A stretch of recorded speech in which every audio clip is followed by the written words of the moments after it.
Hello friends, मेरे channel पे स्वागत है। इस शब्द की स्पेलिंग के कारण कुछ लोग इस शब्द को गलत बोलते हैं, जैसे ट्राइसाइकिल। तो चलिए समझते हैं ये प्रोनाउंसिएशन गलत क्यों है और इसकी सही प्रोनाउंसिएशन क्या है। इसकी सही प्रोनाउंसिएशन है ट्राइसिकल।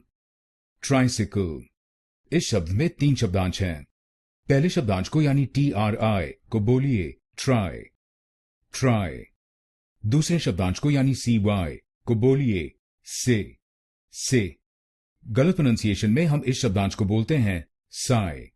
तो आप इस शब्दांश को साई नहीं बोलिए, आप इसको बोलिए से। और आखिरी शब्दांश को यानी CLE को बोलिए कल, कल। तो बनेगा ट्राइसिकल, ट्राइसिकल, ट्राई से कल, ट्राई से कल, ट्राइसिकल, ट्राइसिकल। और इस शब्द में आपको पहले शब्दांश पर यानी TRI पर जोर डालना है। Tricycle, tricycle. गलत प्रोनाउंसिएशन में हम दूसरे शब्दांश पर यानी CY पर जोर डालते हैं, ट्राइसाइकिल। तो आप इस शब्द को ट्राइसाइकिल नहीं बोलिए, आप इसको बोलेंगे ट्राइसिकल, ट्राइसिकल। अब आपको मालूम हो गया इस शब्द की सही प्रोनाउंसिएशन।